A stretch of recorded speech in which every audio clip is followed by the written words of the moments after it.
প্রায় 11 বছরের দীর্ঘ প্রতীক্ষার পর মা হওয়ার সেই বিশেষ দিনটিকে স্মরণীয় করে রাখলেন নিজের কণ্ঠে গাওয়া ভক্তিগীতি ও রবীন্দ্রসঙ্গীতে।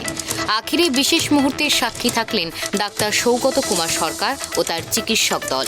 চিকিৎসকদের অনুমতি নিয়ে আখি শুরু করেন ভগবান শ্রীকৃষ্ণের বন্দনায় ভক্তিগীতি, যার সুরে অপারেশন থিয়েটার জুড়ে ছড়িয়ে পড়ে এক অভাবনীয় প্রশান্তি।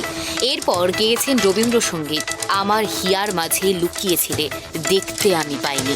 এই গান গাওয়ার সময় তার সাহস, আত্মবিশ্বাস এবং মাতৃত্বের আনন্দের প্রকাশ ছিল সত্যি অনুপ্রেরণামূলক। নিজের ভয়টাকে দূর করার জন্য, কারণ আমি চেয়েছিলাম যে আমার প্রথম সন্তান যে আসছে তাকে স্বাগত জানাতে শ্রীকৃষ্ণের একটা গান দিয়ে। তো আমি সেটাই করেছিলাম, শ্রীকৃষ্ণের একটা গান করেছিলাম। আর আমার এই সাহসটা জুগিয়েছেন আমার ডক্টর সৌগত কুমার সরকার স্যার। ওনাকে আমার অসংখ্য প্রণাম আমি প্রথমে জানাই ওনাকে, কারণ উনি না থাকলে হয়তো আমি এতটা সাহস পেতাম না। উনি আমাকে প্রথম দিন থেকে প্রচুর পরিমাণে সাহস দিয়ে এসেছে। আর আমার পুরো প্রেগনেন্সি জার্নিটাতে উনি আমাকে প্রচুর সাপোর্ট করেছে। আমি বলবো ওনার মতো একজন ডাক্তারকে যে আমি আমার পুরো প্রেগনেন্সি জার্নিতে পেয়েছি, তো সেটা আমার ভীষণ সৌভাগ্য বলতে পারি আমি। আমার এটাই বলা। হ্যাঁ, আমি একবার ইউটিউবে একটা ভিডিও দেখেছিলাম যে একটা দিদিভাই এরকম ওটিকে গান করছিল। তো আমার সেটা দেখে খুব ভালো লেগেছিল যে যাক, এরকম সচরাচর হয় না। তো আমার খুব ভালো লেগেছিল। তো সেটা দেখে আমি তখন আমি প্রেগনেন্ট ছিলাম না। তখন আমি ভেবেছিলাম যে যদি আমার কখনো সন্তান এরকম হয়, তো আমি চেষ্টা করব তাকে একটা ভালো কিছু দিয়ে, ভালো গান দিয়ে, শ্রীকৃষ্ণের একটা দিয়ে আমি তাকে পৃথিবীতে স্বাগত জানাতে চাই। এই ঘটনায় অনেকেই বলছেন অপারেশন থিয়েটারের মতো জটিল পরিবেশে আখির এই মনোবল এক দৃষ্টান্ত। যেখানে অধিকাংশ রোগী অপারেশনের নাম শুনলে আতঙ্কিত হয়ে পড়েন, সেখানে আখি মজুমদারের এই গানের মাধ্যমে নিজের সাহসিকতা ও আত্মবিশ্বাসকে তুলে ধরার ঘটনা চিকিৎসা ক্ষেত্রেও এক নতুন দৃষ্টিভঙ্গি এনে দিয়েছে। দক্ষিণ পল্লীর বাসিন্দা আখির মজুমদার পেশাগতভাবে গায়িকা নন, এমনকি পুঁথিগতভাবে গান শেখাওনি কখনো। তবু গান তার জীবনের অঙ্গ। তার এই বিশেষ মুহূর্তের কথা বলতে গিয়ে তিনি জানান, গানের মাধ্যমে নিজের ভয় কাটাতে চেয়েছিলেন এবং সেই চেষ্টায় সফল হয়েছেন। আখির স্বামী সুপ্রিয় মজুমদার, যিনি বাঁকুড়ার গঙ্গাজল ঘাটের একটি সরকারি স্কুলের শিক্ষক, জানিয়েছেন স্ত্রী বহুদিনের ইচ্ছে ছিল একদিন অপারেশন থিয়েটারে গান গাওয়ার, আর সেই স্বপ্ন সফল হয়েছে 9 আগস্ট তাদের কন্যা পলকের জন্মদিনে। আমি একটা অন্যরকম অভিজ্ঞতা যে আমিও যখন শুনলাম, স্যার আমাকে জানালেন যে এরকম তোর স্ত্রী আজকে আমাকে গান শুনিয়েছে, ওটির মধ্যে গান শোনালো। আমারও একটা মিরাক্কেল হয়ে দাঁড়ালো আমার লাইফে।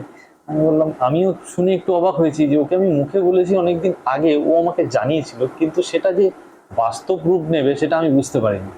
যখন জানলাম খুব আবেগী হয়ে গেছে। ডাক্তারবাবু কি বললেন? ডাক্তারবাবু বললো যে আমার লাইফেও এটা একটা হিস্ট্রি, আমি এটাকে ক্যাপচার করে রেখেছি, ওদের উইথ পারমিশন আমি ক্যাপচার করে রেখেছি, আমি তোদেরকে পরে দেখাবো, পরে জানাবো এই বিষয়টা। ডাক্তার সৌগত কুমার সরকার এই ঘটনাকে বলছেন এক বিরলতম উদাহরণ, যা ভবিষ্যতে রোগীদের মানসিক স্বস্তি দিতে চিকিৎসকের একটি নতুন পথ দেখাতে পারে। থাকবে অতএব আগের মতন যতটা দুশ্চিন্তা থাকে, যতটা টেনশন থাকে, এখন অতটা আর ক্যারি করে না। এবং এই আখির ক্ষেত্রে কিন্তু আমি তাই দেখলাম, এবং ডেফিনেটলি এটা অভূতপূর্ব, কারণ এর আগে আমি কখনো দেখিনি। অনেক ক্ষেত্রে পেশেন্ট টেনশনের মধ্যে চুপ করে থাকে, কিন্তু এক্ষেত্রে দেখা গেল আখি যে যখন আমি অপারেশন করতে শুরু করলাম তখন নিজে থেকেই বললো যে স্যার আমি কি একটা গান গাইবো। আমি বললাম তুমি কি একদম টেনশন ফ্রি, কিছু বলছে না স্যার, আপনি আছেন, আপনারা আছেন, আমার কিন্তু আর কোনো চিন্তা নেই। এবং নিজের মনের মধ্যেই সে গান গাওয়া শুরু করলো। অদ্ভুত সুন্দর তার গলা। আমরা যখন তাকে জিজ্ঞেস করলাম আঁখি যে তুমি কি কোথাও গান শিখেছো, বললো না sir, I am not a professionally trend, আমি কোথাও শিখিনি।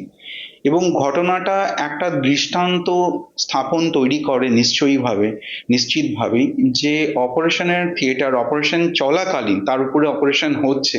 এই ঘটনা শুধুই এক মহিলার মা হওয়ার আনন্দ নয়, এটি এক নারীর সাহস, আত্মবিশ্বাস এবং সৃষ্টিশীলতার প্রকাশ।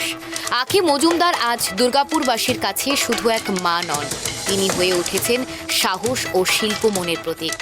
আখির এই ব্যতিক্রমী অভিজ্ঞতা শুধুমাত্র তার জীবনের নয়, সমস্ত গর্ভবতী মহিলাদের জন্য এক আশার বার্তা। ভয় নয়, ভালোবাসা, সঙ্গীত ও সাহসের মিশেলেই জীবনের প্রতিটি কঠিন মুহূর্ত হয়ে উঠতে পারে অনন্য। দুর্গাপুর থেকে কৌশিক বড়ুয়ার রিপোর্ট, ট্রাইব টিভি বাংলা।